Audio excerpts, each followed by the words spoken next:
Hello and welcome to my channel. We are going to be working on the string bass. We're going to be doing D major 1 octave. This will be the first scale you've ever learned, and so let's get right to it. Two reasons for learning scales. First one is that key signatures help us, scales through key signatures help us learn what the notes are on our fingerboard. I like to say it's the geography of our fingerboard. We really need to learn this. This is really, really important. And so D major being the first one, you're going to learn a couple of things. You're going to learn first position, and being on the bass, you're going to learn how to jump up and find a high D for the top note. So you're going to learn some third position as well. But that's one of the reasons for scales. It helps us figure out our geography and helps us to learn our spaces. How far apart do we need our fingers to be to get this stuff in tune? Okay?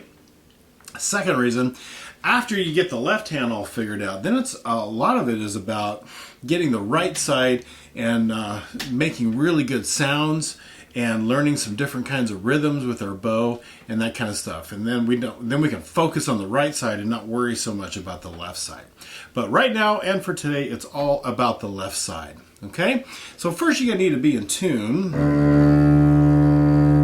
There's your D. Going to get your D in tune. Now if you are, you might want to pause the video and get onto a tuner and fix this if you need to, okay? But that's my D, and here's my G. You'll notice I like to sing a lot. D, G, and even though we're not playing on the A, let's get the A in tune. And I'm going to show you why that's really important in a little bit. There's my A, here's my D, and this bass doesn't like to stay in tune.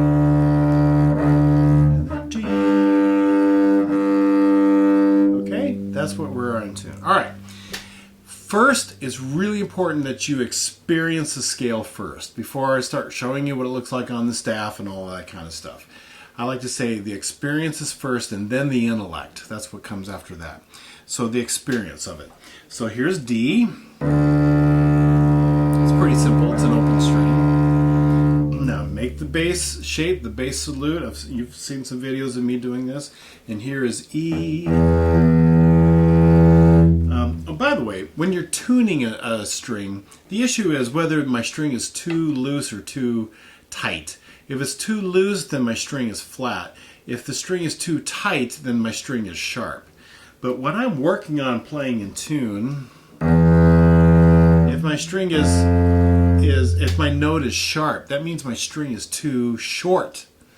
The issue is about going from that bridge up to my fingers too short. Or if I'm flat, that means my string is too long.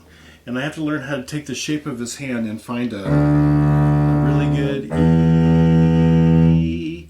I gotta find it, right? And if I'm out of tune, learn how to adjust your whole hand, not just try to finger. And I certainly don't want to see your thumb doing this kind of a thing, okay? One thing I like to say is the bass salute. Let me see the bass salute. Finger on the brow, second finger on the cheek, and there's our salute. Take that hand and come up to the instrument, and let's find an E. That's really, really in tune, okay? After first finger E is going to be F sharp.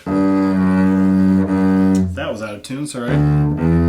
There it is. Can you find it? And you see my shape? I don't look like this, and I don't look like this, okay? I'm making the shape. Thumb is behind. It's on the neck. You see it there? It's on the neck. You can bring it up a little bit so it's a little bit more comfortable, right? Rather than being really square, but something about like that. F sharp or fifths. By the way, when you hear me sing notes, you're going to hear me sing the German for F sharp, which is fifths, and you're going to hear me sing cis, which is German for C sharp. What that does is it helps me with the rhythm. Okay, so here's D, here's E, here's fifths, G is open, A. Now the same thing with the E, but you can really see it even better with the A. If this A is really, really in tune, my open A is going to wiggle. A, plus you can hear it. That's called a sympathetic vibration, or I like to call them wiggle strings. And so that's how you know where first finger is there's the A. So first finger on the G string is A. Fourth finger is going to give me the B. See my shape of my hand? A, B. Now you've run out of fingers. Lucky you. You play the bass. Your next note is going to be C sharp. What you're going to do is take your whole hand and go south, I like to say. And you got to go find C sharp or cis. And you got to use your ear to figure out where this is. So here's the B. Cis. That's where it is. Cis. Cis. And then D. I'm out of tune. There it is. D. Here's cis. There's C sharp. D. Now jump up and find it. My hand's going to squish a little bit more to be able to play C sharp and D. Here's B, C sharp, D. Now notice how my whole hand just goes up, keeps the shape. There's nothing fast, there's nothing crazy. My whole hand goes up, keeps the shape, and here's C sharp and D.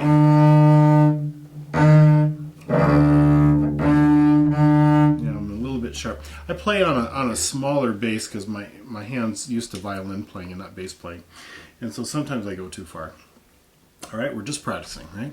So there's a C sharp and D. So you're in third position, what's called third position. There's the C sharp and there's the D. All right, let's do it again. This time you're singing with me. D. Here's E.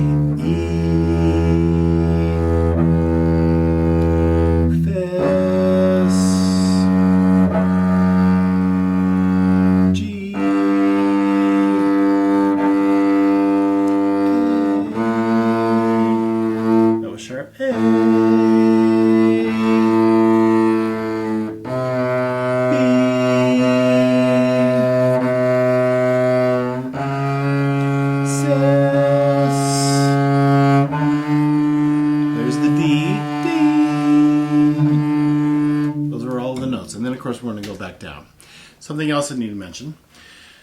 We have something called scale degrees. It's just simply, we just number the notes of the scale. So first scale degree in D major is going to be D. Makes sense? D. The second scale degree is going to be E.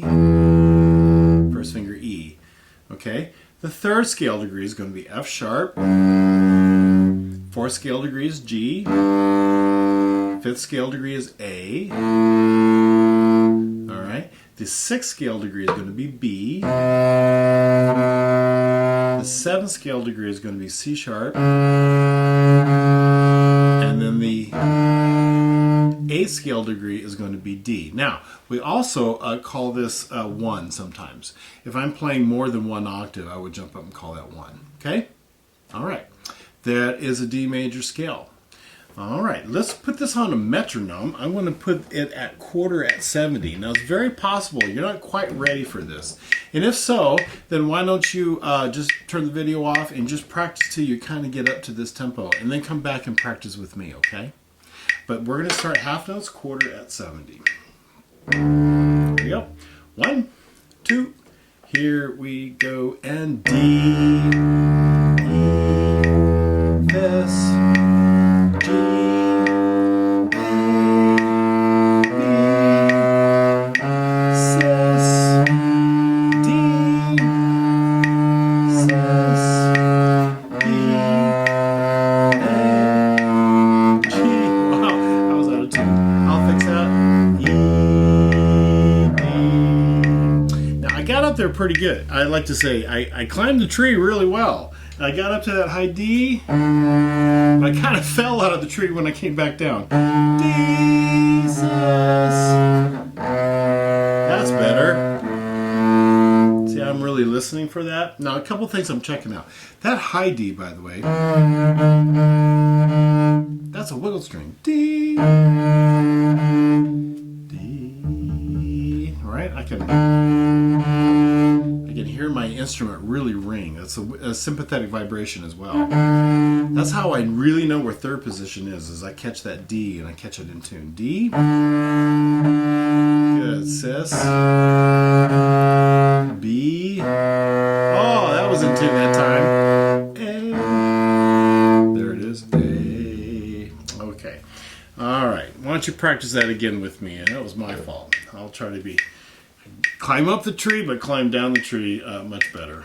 2. Here we go. Round.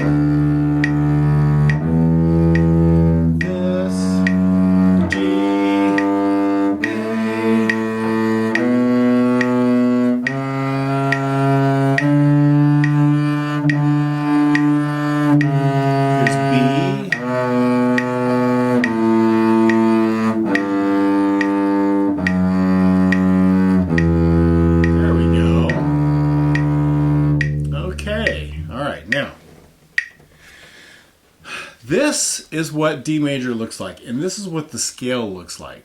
All right, so now's the intellect. Let's think about this for a little bit. Obviously, you play in bass clef. D major has 2 sharps, F sharp and C sharp. That will always be true. F will always be first, and C will always be second.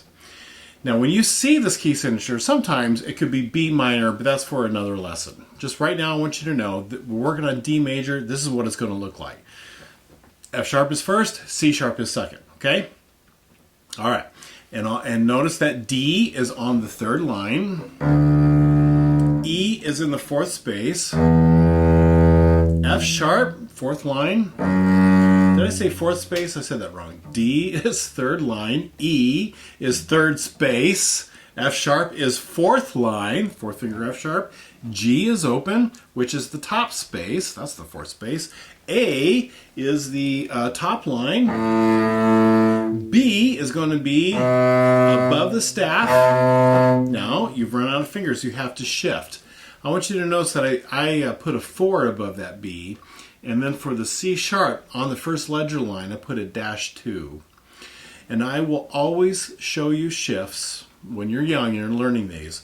Old finger, -new finger. Always, always. I want that to be a trigger for you. When you see you see the number, okay? It's called an Arabic number. When you see the number, that's your old finger. Then when you see a dash number, that's going to be your new finger for your new position. And this is in 3rd position, remember?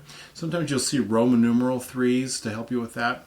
So there's B, old finger, -2, new finger, new position. There's my C sharp, and then D is above that first ledger line. D. Oh, got it that time? There's D, all right? Now you come back down. D, sis.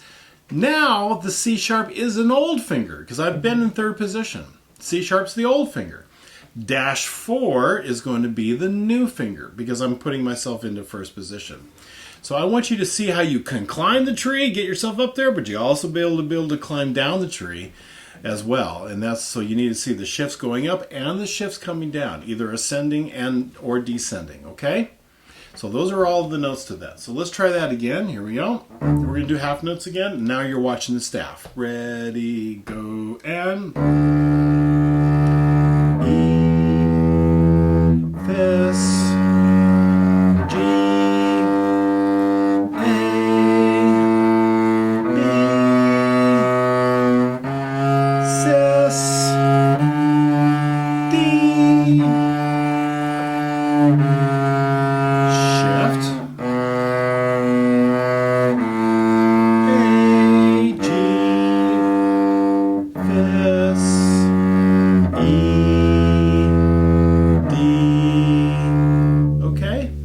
That's what it looks like on a staff.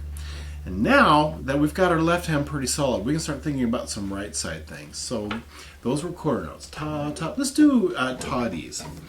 Toddy, toddy, toddy, toddy, ta, toddies. Okay, 2. These are 8th notes. Ready, and go, and toddy. E, this.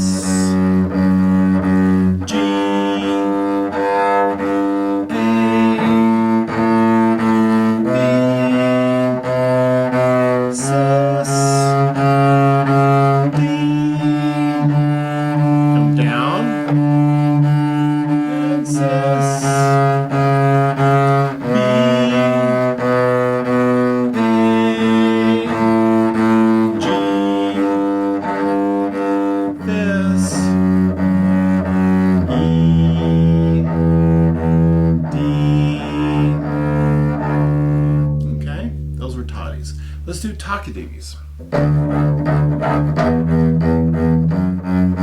Tockadimi, tockadimi, two. Here we go, and tockadimi, tockadimi. This G, A, B.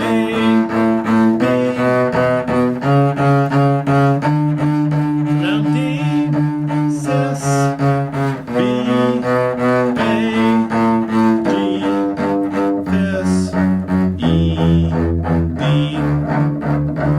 Oh, good job. Let's mix that. Let's go. Ta-dee-me, ta-dee-me, ta-dee-me, ta-dee-me. Here we go, and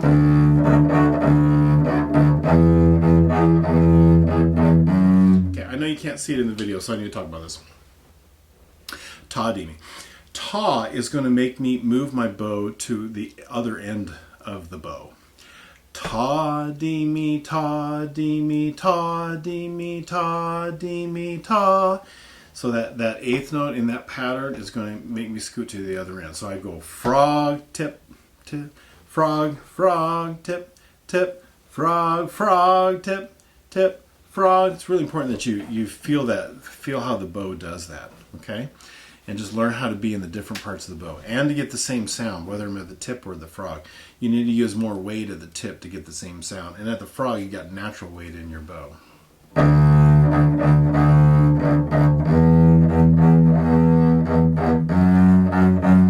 Okay, let's try it. Ready, go, and ta-dee-me, ta-dee-me.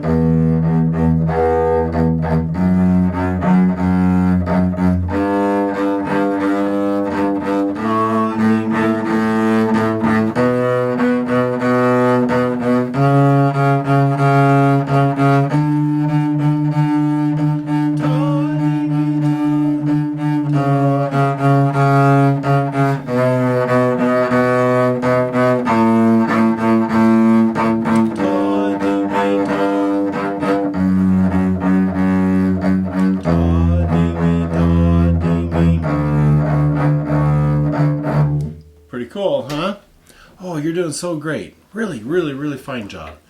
Really worked on our left side today. We worked on our bow to get that. Listen, practice some more. Turn the video back on. You can go to the show notes and you can go right to the various spots where I help you out with some of these issues. And I'm so glad you're with me and working on this stuff, okay? And really, really work to do well. Really use your ear. Really learn to experience what it feels like to be in tune and to make the shape of that hand, okay? All right, you're doing great. I will see you on the next video.